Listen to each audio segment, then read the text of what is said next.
Welcome to Story Tales. Please like this video and subscribe to Story Tales. I hope you enjoy the story. Let's begin. The January wind cut through Mapleford like a blade, carrying the scent of snow and wet earth across the cemetery. Riley Harcourt stood at the edge of her father's grave, watching the groundskeepers lower the simple wooden coffin into the frozen ground. The town stretched behind her 6,200 people who had known Jonah Harcourt as the quiet farmer who fixed their tractors and never asked for payment up front. Riley's hands stayed buried deep in her coat pockets, not because of the cold, though her breath formed white clouds in the bitter air. She kept them there to stop herself from clenching them into fists. Across the grave, Colleen Price Harcourt dabbed at her eyes with a tissue, but Riley had been watching for 20 minutes and hadn't seen a single tear. Colleen's daughter Brittany stood beside her mother, checking her phone every few seconds. Neither woman looked like they had lost anything important. Riley knew better. She had seen the way they looked at each other during the service, the quick glances and tiny nods. They weren't grieving. They were planning. Ashes to ashes, the pastor said, his voice barely carrying over the wind. Dust to dust. A handful of dirt hit the coffin with a hollow thud. Riley watched her father disappear under the dark soil and felt something cold settle in her chest. Jonah Harcourt had been a good man. Too good, maybe. Good enough to marry a woman who saw his farmhouse and bank account before she saw him. The small crowd began to disperse. Neighbors shook Riley's hand and murmured condolences. Mrs. Patterson from the grocery store squeezed her arm. Your daddy was a fine man. You call if you need anything. Riley nodded and thanked each person, but her attention stayed on Colleen and Brittany. They waited by the grave like vultures, watching the mourners leave. When the last neighbor climbed into their pickup truck, Colleen approached. She had traded her fake tears for something harder. Her voice came out flat and businesslike. You should start packing. This house was Jonah's, not yours. Riley felt the words like a punch to the stomach, but she kept her face blank. 7 years. 7 years since Jonah had married this woman, and now she was already dividing up his life like it belonged to her. Brittany stepped closer, a smirk pulling at her mouth. Yeah, Dad's gone. You're not family now. The words hit Riley wrong. Family. Like blood meant nothing. Like 27 years of being Jonah's daughter could be erased by a marriage certificate. Riley looked at both women for a long moment. They expected her to fight, to scream, to give them a reason to call her unstable. She could see it in their faces, the anticipation of a scene they could use against her later. Instead, she nodded once. I understand. The simple response seemed to catch them off guard. Colleen's eyebrows drew together, like she had been prepared for battle and found only surrender. Riley turned away from the grave and walked across the frozen ground to her car. Behind her, she heard Brittany's voice carry on the wind. That was easier than I thought. Riley got in her car and drove away without looking back. But her hands were shaking as she gripped the steering wheel, and the cold in her chest had spread to her bones. Riley's key turned in the farmhouse door that evening, and she stepped into the place that had been home for most of her life. The house smelled like her father's coffee and the wood polish he used on the banister every Sunday. Everything looked the same: the worn couch where Jonah had watched the evening news, the kitchen table scarred from years of family dinners, the photos of Riley's mother still hanging in the hallway. But it felt different now, hollow, like something vital had been cut out of it. Riley climbed the stairs to her old bedroom. She had lived here until she was 18, then moved in with her aunt to be closer to college. But she had always come back for holidays and weekends, and Jonah had kept her room exactly the same. The blue walls, the bookshelf full of paperbacks, the desk where she had written her first stories. She pulled out an old suitcase and started packing. Clothes, books, a few photos. Not much to show for 27 years, but most of her real belongings were at her apartment in Springfield anyway. She had only moved back to Mapleford 6 months ago when Jonah got sick. You could have tried being nicer to Mom. Riley turned to find Brittany leaning in the doorway, a glass of red wine in her hand. She had changed out of her funeral dress into jeans and a sweater, looking relaxed and pleased with herself. "Excuse me." Riley folded a sweater and placed it in the suitcase. "Mom, you could have made an effort, but you always acted like she didn't belong here." Brittany took a sip of wine. "Dad noticed." Riley's jaw tightened. She had tried in the beginning. She had welcomed Colleen into their family, helped plan the wedding, even given a speech at the reception. But Colleen had made it clear from the start that Riley was in the way. Too old to be managed, too independent to be controlled. "I was always polite to your mother," Riley said. "Polite isn't the same as accepting." Brittany stepped into the room. "Dad wanted us to be a family. You made that impossible." From the hallway came Colleen's voice, sharp and final. "Leave the house key on the counter." Riley closed the suitcase and lifted it off the bed. She looked at Brittany, who was still smirking like she had won something important.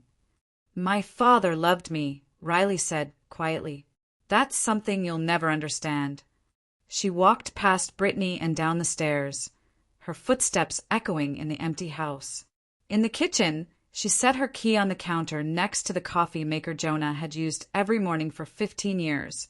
Riley carried her suitcase to her car and put it in the trunk. The farmhouse looked peaceful in the evening light, its windows glowing yellow. She had planned to come back tomorrow for the rest of her things, but something told her to get everything now. She made 3 more trips, loading boxes and bags until her car was full. On the last trip, she stopped in the kitchen for a glass of water. Through the window, she could see Colleen on the phone in the backyard, pacing and gesturing like she was arguing with someone. Riley finished her water and headed for the door. As she reached for the handle, she heard the distinct sound of a deadbolt sliding into place behind her. She tried her key. It didn't fit. Riley walked around to the back door and tried again. Nothing. They had changed the locks while she was loading her car. Fast work, but Colleen had probably planned it in advance. Through the kitchen window, Riley could see Brittany watching her with obvious satisfaction. The message was clear. "You don't live here anymore." Riley got in her car and drove away. No shouting, no pounding on the door, no dramatic scene. Just a quiet acceptance that felt like the first move in a chess game she hadn't known she was playing. The next morning, Riley walked into First Mapleford Bank at exactly 9 o'clock. The building was small and old-fashioned, with wooden teller's windows and a vault door that looked like it belonged in a Western movie. Jonah had banked here since before Riley was born, and she had come with him as a child to make deposits from the farm. Mark Latham, the branch manager, spotted her immediately. He was a thin man in his 50s who had known the Harcourt family for decades. His face creased with sympathy as he approached. "Riley, I'm so sorry for your loss. Your dad was a good man." "Thank you, Mr. Latham. I appreciate that. I suppose you're here about your father's accounts." Mark gestured toward his office. "Would you like to sit down?" Riley followed him past the tellers and into a glass-walled office overlooking the main floor. Mark closed the door and took his seat behind a desk covered with neat stacks of papers. "I have to be honest with you," Mark said. "Colleen was here yesterday asking about access to Jonah's accounts. I had to tell her that without proper documentation, I couldn't help her." Riley felt a flicker of satisfaction. What kind of documentation would she need? Death certificate, proof of marriage, that sort of thing. But there's something else. Mark opened his desk drawer and pulled out a small metal key. "Your dad left a safe deposit box in your name. He set it up about 3 years ago." Riley stared at the key. "I didn't know about any safe deposit box."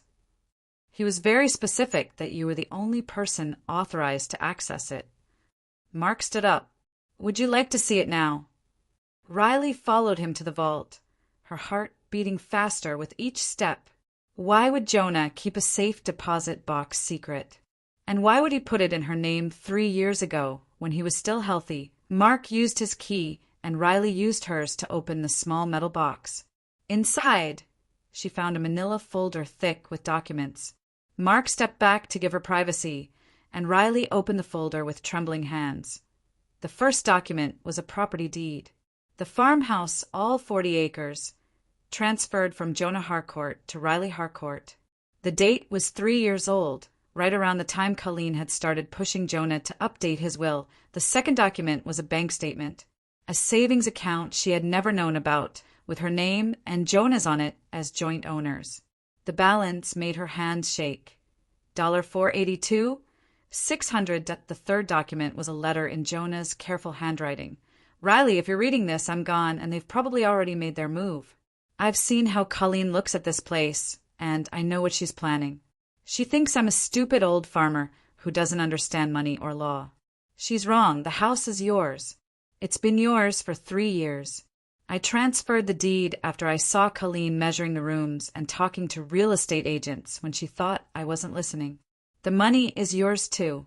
I've been saving it up little by little, moving it where she can't touch it, that if they turn on you, don't fight them in the moment. Let them think they've won. You own the house. Use the money to make sure they never touch it again. To my daughter, Riley. You're the only family I ever needed. Love. Dad. Riley read the letter twice, then carefully folded it and put it back in the folder. Mark was waiting by the vault door, his expression patient but curious. Everything all right? He asked. Riley closed the folder and held it against her chest. Mr. Latham, I need to ask you something. If someone tried to sell a house they didn't own, what would happen? Mark's eyebrows rose. Well, they couldn't complete the sale. The title search would reveal the real owner, and the whole transaction would fall apart. Why do you ask? Just curious. Riley managed a smile.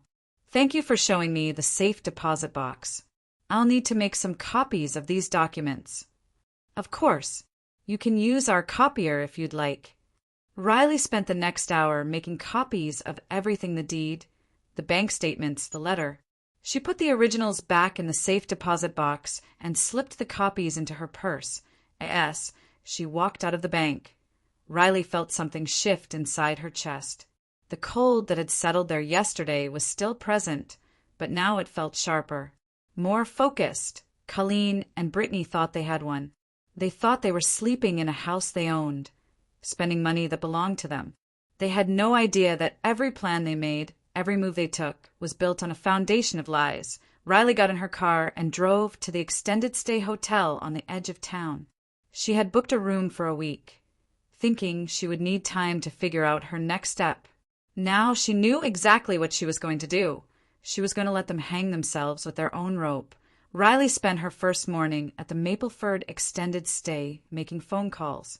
The hotel room was small and generic, with beige walls and furniture that had seen better days, but it gave her privacy and time to think.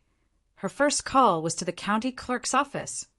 I need to verify ownership information on a property, she told the clerk. She gave them the farmhouse address and waited while they pulled up the records. Shows here that the property is owned by Riley Harcourt, the clerk said. Deed was recorded 3 years ago. Would you like a certified copy of the deed? Yes, please. Riley made arrangements to pick up the paperwork later that day. Her second call was to Curtis Malloy, the attorney who had been Jonah's friend since high school. Curtis had handled small legal matters for the farm over the years: contracts with grain buyers, disputes with neighbors over property lines, that sort of thing. Riley, honey, I'm so sorry about your dad, Curtis said when he heard her voice. Jonah was one of the good ones. Thank you, Curtis. I need to meet with you. It's about Dad's estate. Of course. Can you come by this afternoon? Riley spent the rest of the morning driving around Mapleford, thinking. The town looked the same as always: Main Street lined with brick buildings from the 1920s, the grain elevator rising above the train tracks, farmhouses scattered across the flat prairie. But everything felt different now that she understood what was really happening. She drove past the farmhouse twice. Colleen's car was in the driveway, and smoke was coming from the chimney. They were settling in, making themselves comfortable in a house that didn't belong to them. Curtis Malloy's office was in a converted house on Oak Street, just off the town square. The waiting room smelled like old books and furniture polish, and the secretary had gray hair and kind eyes behind wire-rimmed glasses. "Mr. Malloy will see you now, dear," the secretary said. Curtis was in his 60s, with a kind of deep tan that came from weekend fishing trips. He stood up when Riley entered his office and pulled her into a quick hug. Sit down, sit down. You want some coffee?" "I'm fine, thank you." Riley settled into a leather chair across from his desk and pulled the folder from her purse. "I need you to look at these documents." Curtis put on his reading glasses and examined the deed first. His eyebrows climbed higher as he read. "Well, I'll be damned." He looked up at Riley. "You own the farmhouse. Dad transferred it to me 3 years ago. I just found out yesterday." Curtis examined the bank statements next, letting out a low whistle when he saw the balance. Finally, he read Jonah's letter, his expression growing more serious with each line. "Your stepmother doesn't know about any of this?" he asked. "She locked me out of the house yesterday. I think she believes she inherited everything." Curtis leaned back in his chair, a slow smile spreading across his face. "Well, this changes things considerably. You have full ownership of the property. Colleen and Brittany are basically squatting. Legally, you can evict them right now." Riley shook her head. "Not yet. I want to let them think they're winning for a while." "That's risky, Riley. The longer you wait, the more complicated this could get. I need them to make mistakes. Big ones. If I show up now with the deed, they'll just claim they didn't know. But if I let them try to sell the house—" Riley let the implication hang in the air. Curtis studied her for a long moment. "You sure about this? Playing games with property law can backfire." "I'm sure, but I need your help. Can you monitor the property records? If they try to file anything, I want to know immediately." "I can do that. And Riley—" Curtis removed his glasses and cleaned them carefully. "Your dad was a smart man, smarter than people gave him credit for. He saw this coming from a mile away." Riley felt a warmth in her chest, the first good feeling she'd had since the funeral. He always was good at reading people. That evening, Riley sat in her hotel room with Chinese takeout and a legal pad. She made lists of everything she knew, everything she needed to do, and everything that could go wrong. The lists helped her focus, turned her anger into something useful. On the television, the local news was talking about crop prices and road construction. Normal life in Mapleford, continuing on like nothing had changed. But Riley felt like she was looking at the town through different eyes now. She was starting to understand how power really worked in small places like this. Riley's first move came on Monday morning. She walked into First Mapleford Bank at opening time, carrying the folder of documents Curtis had helped her organize over the weekend. "I need to make some changes to my accounts," she told Mark Latham. Mark led her to his office and closed the door. "What can I help you with?" "I want to freeze all accounts connected to my father's name. Immediately." Mark's fingers paused over his keyboard. "That's significant. Are you sure?" Riley placed the bank statements on his desk. "As you can see, I'm the surviving joint account holder. I have the legal right to control these accounts." Mark examined the paperwork carefully. "Yes, you do. But this will affect anyone who has access to these accounts. That's the point." It took 30 minutes to complete the paperwork. Mark explained that any debit cards or checks linked to the frozen accounts would be declined immediately. Riley signed the forms with steady hands, thinking about Colleen's face when her card got rejected at the grocery store.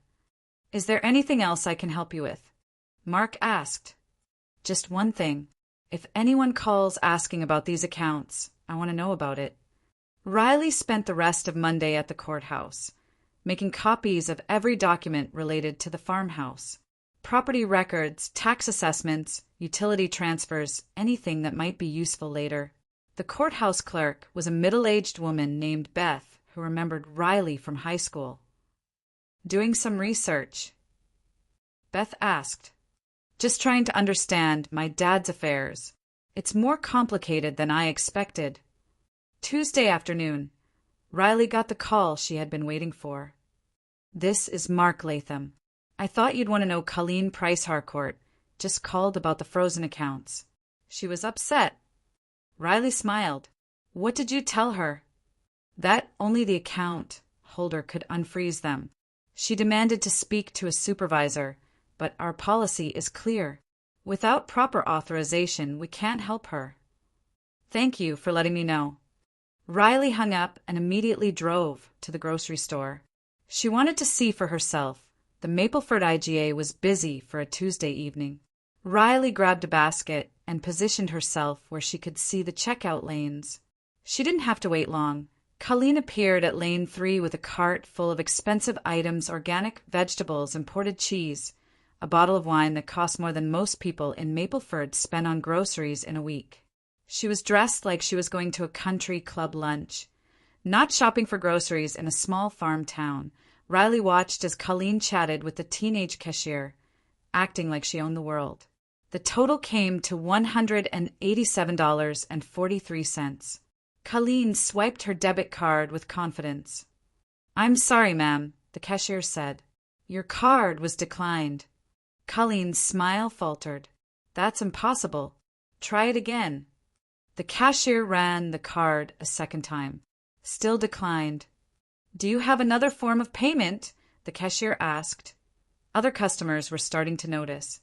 Mrs. Patterson was in line behind Colleen, and Riley could see her watching with interest. In a town like Mapleford, this kind of scene would be all over town by morning. Colleen's face was turning red. This is ridiculous. I'll call the bank. She pulled out her phone and dialed, stepping away from the register, but not lowering her voice. Riley moved closer, pretending to examine the magazine rack. What do you mean frozen? Colleen hissed into the phone. Who authorized that? I'm Jonah Harcourt's widow. Those accounts should belong to me.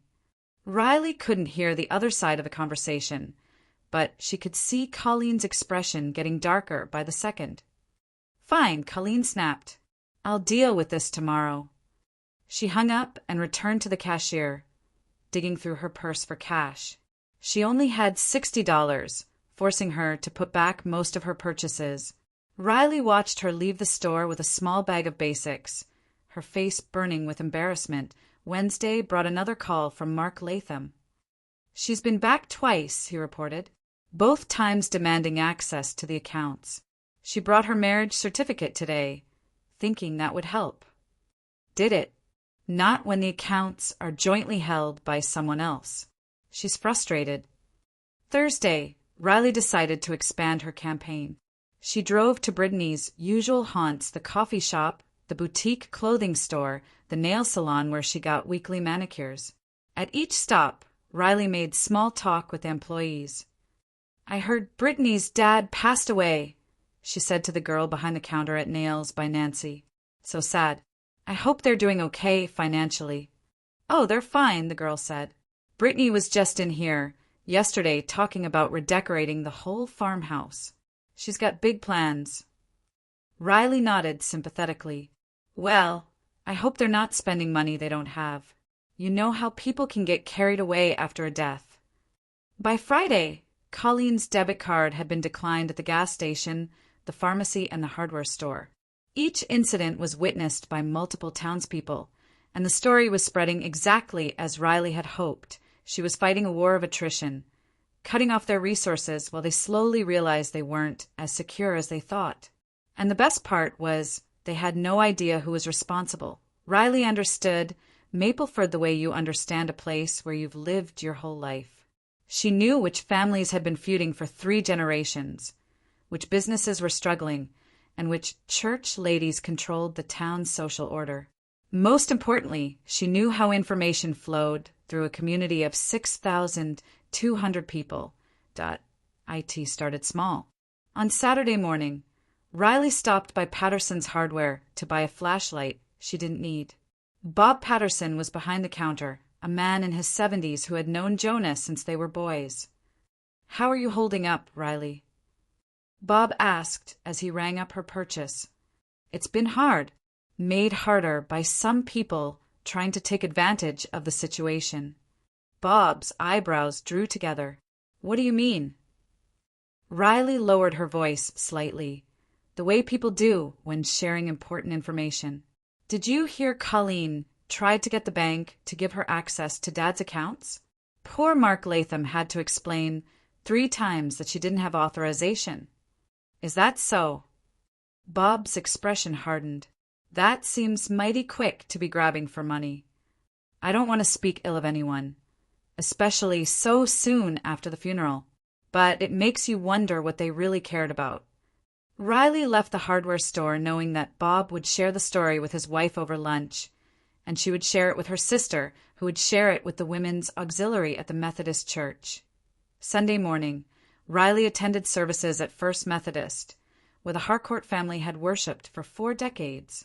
She sat in the 3rd pew on the left side, the same spot where she had sat next to Jonah every Sunday growing up. After the service, Mrs. Eleanor Winters approached her. Mrs. Winters was 83 years old and the unofficial queen of Mapleford society. When she disapproved of something, the whole town knew about it. Riley, dear, I want you to know we're all thinking of you during this difficult time. Thank you, Mrs. Winters. The support from the community means everything. I have to ask. Mrs. Winters glanced around to make sure they weren't overheard.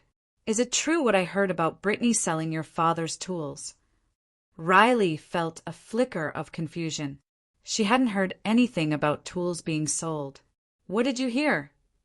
Margie Peterson saw her at the flea market yesterday, selling some old hand tools. Said they looked like the kind your father used to work on people's equipment. Riley filed this information away. If Brittany was selling Jonah's tools, it meant they were more desperate for cash than she had realized. I hope it's not true, Riley said carefully. Those tools meant a lot to Dad. He always said a man's tools were part of his legacy. Mrs. Winters' mouth tightened into a thin line. Some people have no respect for a man's memory. By Wednesday, Riley knew her campaign was working. She could feel the shift in the town's attitude every time she went somewhere. People were more sympathetic toward her, more suspicious of Colleen and Brittany at the post office. The clerk mentioned that Colleen had been asking about forwarding Jonah's mail to her address. I told her she'd need proper documentation for that, the clerk said. She wasn't happy. At the diner, Riley overheard 2 farmers talking about Brittany's new clothes and expensive haircut. Don't know where she's getting the money, one said. Heard her dad didn't leave much. The breakthrough came on Thursday evening. Riley was having dinner at Maggie's diner when she spotted Colleen and Brittany in a corner booth. They were hunched over what looked like real estate brochures, speaking in low voices. Riley finished her meal slowly, watching them through her peripheral vision.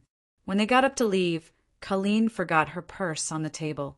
She realized her mistake and came back, but not before Riley got a good look at the brochures. Real estate listings. Not houses for sale in Mapleford, but listings for places in bigger cities. Chicago, Indianapolis, St. Louis. They were planning to leave town, which meant they were planning to sell the farmhouse. Riley paid her check and followed them outside at a distance. In the parking lot, she heard Brittany's voice carrying on the night air.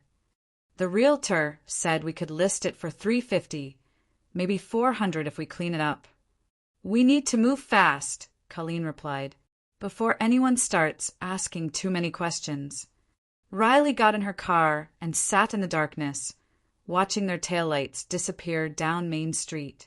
They were going to try to sell the farmhouse, just like Jonah had predicted in his letter. The next morning, Riley called Curtis Malloy. They're going to try to sell, she told him. I heard them talking about it last night. Are you sure you want to let this play out? Once they start the process, things could get complicated. I'm sure. How long does it usually take to list a property? If they're working with a local realtor, maybe a week or 2. They'll need to sign listing agreements, get the house photographed, that sort of thing. And when will they find out they don't own it? Depends on the realtor. A good one will do a title search before listing. A lazy one might wait until they have a buyer. Riley thought about the real estate office in Mapleford. There were only 2 agents in town, both of whom were more interested in collecting commissions than doing thorough research. I think we're dealing with the lazy kind, she said. In that case, they could get pretty far into the process before reality hits them. Are you prepared for that? Riley thought about Jonah's letter, about the years of watching Colleen manipulate her father, about being locked out of her own home. I'm prepared. That weekend, Riley saw Colleen and Brittany cleaning the farmhouse. They were in the yard when she drove by, hauling old furniture to the curb and washing windows, getting the place ready to show to potential buyers. Riley smiled as she drove past. They were working so hard to prepare a house they would never be able to sell. Every hour they spent cleaning and organizing was another hour deeper into the trap they were building for themselves. The town was watching too. Riley had made sure of that. By now, everyone in Mapleford knew that Colleen and Brittany were planning something with the farmhouse, and everyone was suspicious of their motives. When the truth finally came out, the town would be ready to take Riley's side. That was how small communities worked once you lost their trust. You never got it back. Riley was eating breakfast at her hotel when Curtis called with the news she had been waiting for. They listed it, he said without preamble. Colleen signed the paperwork yesterday afternoon with Janet Morrison at Mapleford Realty. How much? $375,000. Janet's got it listed as a motivated seller situation because of the recent death in the family. Riley felt a surge of satisfaction. They were moving fast, just like Colleen had said they needed to, and they were being greedy. $375,000 was more than the house was probably worth, but they figured they could take advantage of sympathy for the widow. Did Janet do a title search? I asked around. Apparently she's planning to handle that when they get a serious buyer. She figures it's a waste of time and money to do it up front. Perfect. Janet Morrison was exactly the kind of lazy realtor Riley had hoped they would choose. She would let Colleen and Brittany get as deep into the process as possible before discovering the truth. How long before it goes public? Should hit the MLS system today. There's already a sign in the yard. Riley drove past the farmhouse that afternoon and saw the for sale sign planted in the front yard like a flag of victory. A banner across the bottom read, "Price reduced for quick sale." They really were in a hurry. Over the next week, Riley watched the activity around the farmhouse increase. Cars in the driveway as Janet showed the property to potential buyers. Colleen and Brittany making themselves scarce during showings, probably staying at a hotel to avoid awkward questions about their relationship to the seller. On Wednesday, Curtis called again. They've got interest. 3 different people have looked at it, and one couple from Springfield seems serious. Janet thinks they might make an offer this weekend. What's the timeline if someone makes an offer? In a normal situation, they'd negotiate price, get the buyer pre-approved for a mortgage, schedule inspections. The whole process usually takes 30 to 60 days. But here's the thing, Riley, if Janet waits until they're under contract to do the title search and then discovers Colleen doesn't own the property, the buyers will walk away. That's the best case scenario. Worst case, they could sue for damages if they've spent money on inspections and appraisals. Riley thought about this. She didn't want innocent buyers to get hurt in the crossfire, but she also needed Colleen and Brittany to commit fully to the scam before she pulled the rug out from under them. Can you monitor the situation? If it looks like buyers are going to lose money, I want to step in before that happens. I can do that. But Riley, you need to understand the longer this goes on, the more legal trouble Colleen could be in. Attempting to sell property you don't own is fraud. Serious fraud. Riley felt a cold smile cross her face. Good. Friday afternoon, her phone rang. Curtis again. They accepted an offer. $410,000, cash deal. The buyers want to close in 3 weeks. Cash. Investment group, from Chicago. They're planning to turn it into a rental property. Janet's beside herself, biggest commission she's ever going to make. Riley sat in her hotel room, staring out the window at the Mapleford Water Tower. A cash deal meant no mortgage company doing their own title search. No bank requiring title insurance. Just Janet Morrison's lazy due diligence standing between Colleen and a massive fraud charge. When do you think Janet will discover the truth? If she follows standard procedure, she'll order the title search early next week to prepare for closing. But honestly, she might wait until the last minute. She's not exactly known for her attention to detail. Perfect. Let me know the moment she orders that search. Riley spent the weekend watching Colleen and Brittany celebrate. She saw them at Maggie's diner on Saturday night, drinking wine and laughing like they had won the lottery. Brittany was showing off a new designer purse, and Colleen had gotten her hair done at the fancy salon in the next town over. They were spending money they didn't have yet, money they were never going to get. But they didn't know that, Sunday evening, Riley got a call that surprised her. It was Janet Morrison herself. "Riley, honey, I hope you don't mind me calling. I know you and your stepfamily have had some tension since your daddy passed. What can I do for you, Janet?" "Well, I want to make sure there aren't going to be any problems with the sale of the farmhouse. Colleen mentioned you might try to interfere." Riley kept her voice carefully neutral. "Interfere how?" "I don't know exactly. She just said you'd been acting strange since the funeral, and she was worried you might try to cause trouble out of spite." Riley felt anger flash through her. Colleen was already preparing her defense, painting Riley as the bitter stepdaughter who couldn't accept reality. "Janet, I just want what's best for everyone involved. But I do think you should be very careful about the title search on that property." "Why? Is there something I should know?" "Just be thorough. That's all I'm saying."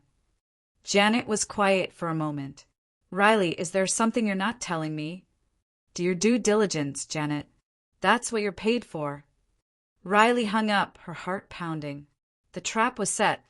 Now she just had to wait for someone to step into it. Tuesday morning, Riley was drinking coffee in her hotel room when Curtis called.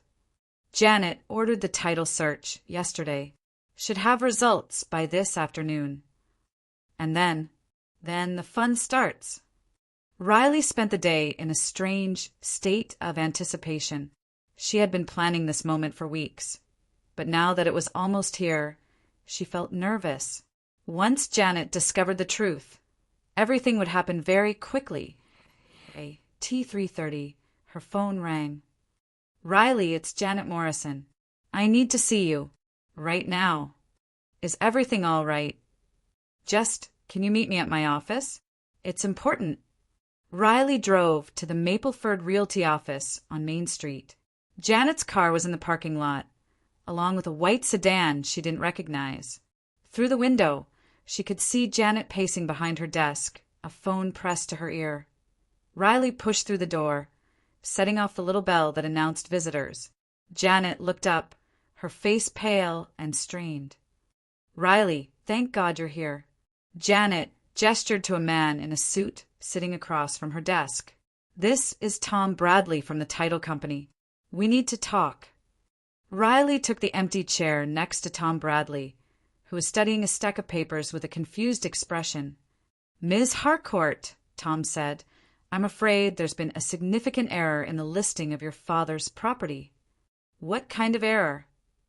Tom handed her a copy of the title search. According to the county records, the property at 2847 County Road 18 is owned by you, not by Colleen Price Harcourt. The deed was transferred 3 years ago. Riley pretended to study the paperwork, letting her eyes widen with surprise. That's impossible. I never signed anything." "The deed is definitely valid," Tom said. "It's been on file at the courthouse for 3 years. Your stepmother has no legal right to sell this property." Janet slumped in her chair. "Riley, I am so sorry. I should have done the title search before listing the property." This is a disaster. What happens now? Riley asked. Well, we have to cancel the sale immediately. I'll have to call the buyers and explain the situation. And I'll have to tell Colleen. Janet's voice trailed off. Where is Colleen now? Riley asked. She's supposed to be here at 4 o'clock to sign the final paperwork. She thinks she's about to become $400,000 richer. Riley looked at the clock on Janet's wall. 3:45. I think I should be here when she arrives, Riley said. Janet nodded miserably. I suppose that's only fair. Tom, can you stay too? As a witness.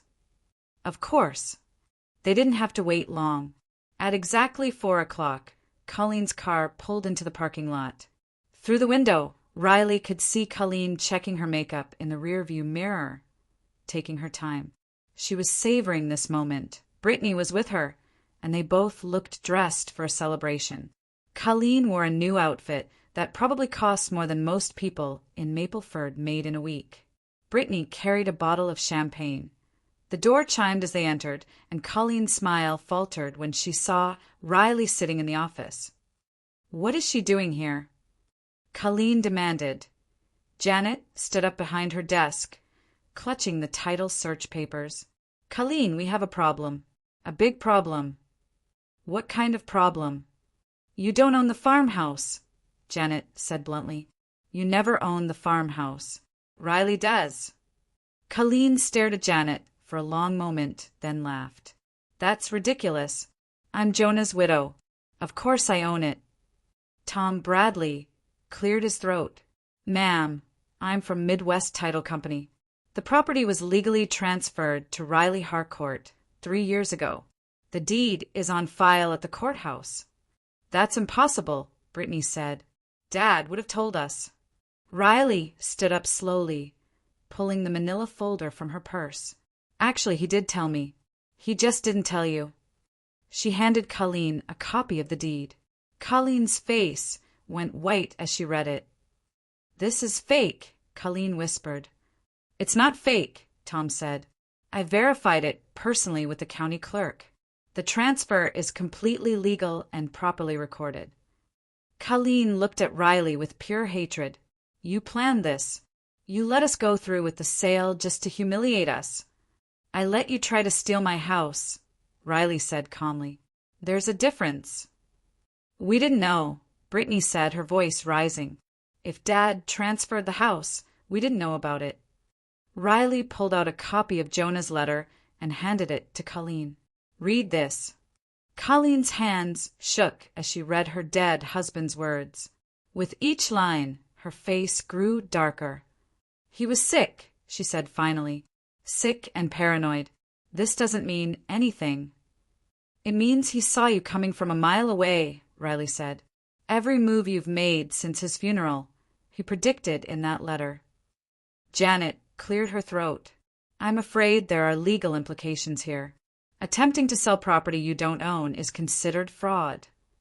We didn't know, Colleen repeated, but her voice lacked conviction.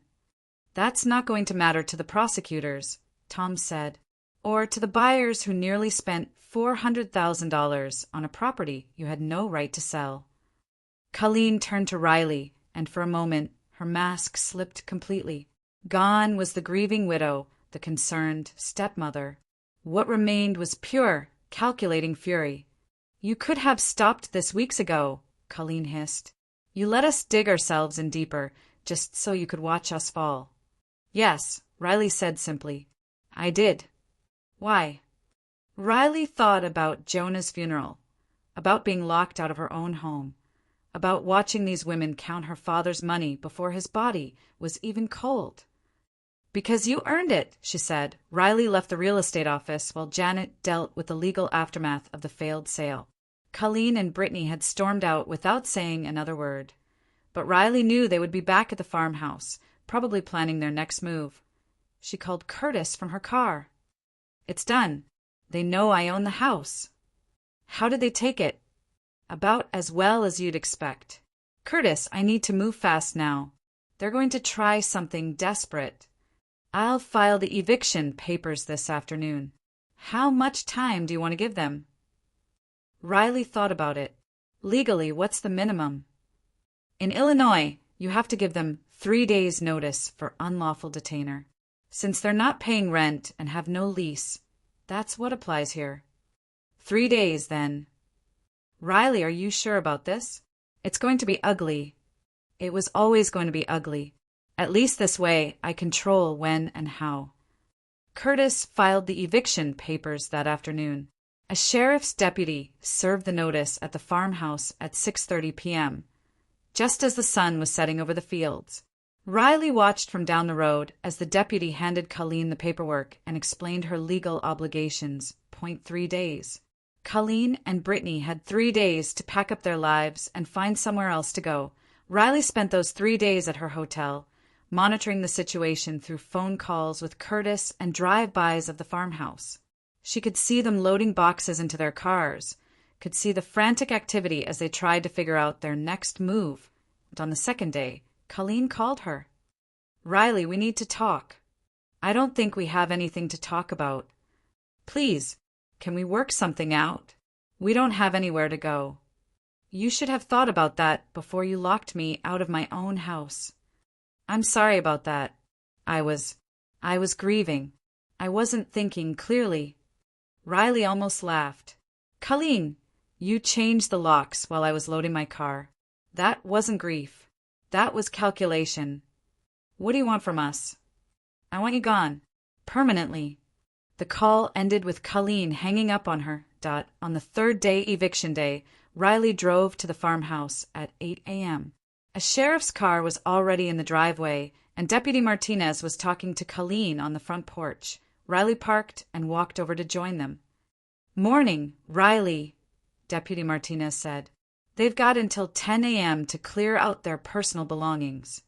Colleen looked like she had aged 10 years in 3 days. Her hair was disheveled, her clothes wrinkled, and there were dark circles under her eyes.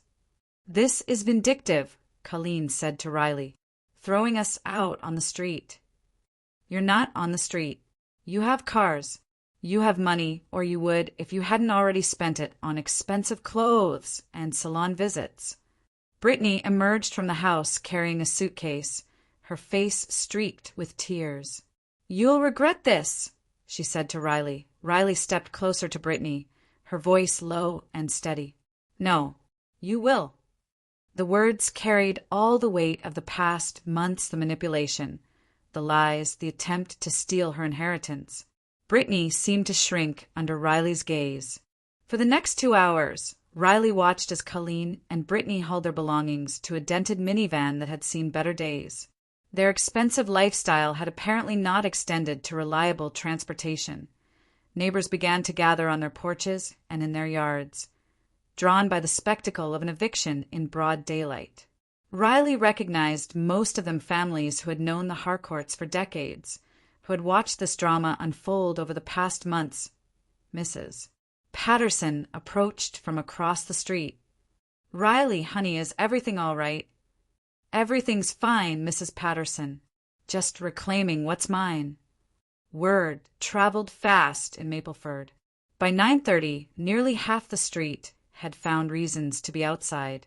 They watched as the Price women struggled with their belongings, loading box after box into their inadequate vehicle, T950. Colleen made one last attempt. Riley, please. I know we didn't handle this well, but we're family. Doesn't that mean anything? Riley looked at her for a long moment. We were never family. You made that clear from the beginning. Jonah wouldn't want this. Jonah planned this. He knew exactly who you were, and he protected me from you. At exactly 10 a.m., Deputy Martinez approached the front door. Time's up, ladies.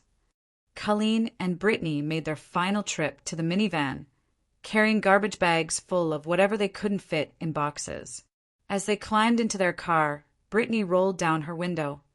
You'll regret this, she shouted again. Riley walked closer to the car, speaking loud enough for the gathered neighbors to hear. You tried to steal my home while my father's body was still warm. You locked me out and tried to sell property you didn't own. The only thing I regret is not stopping you sooner."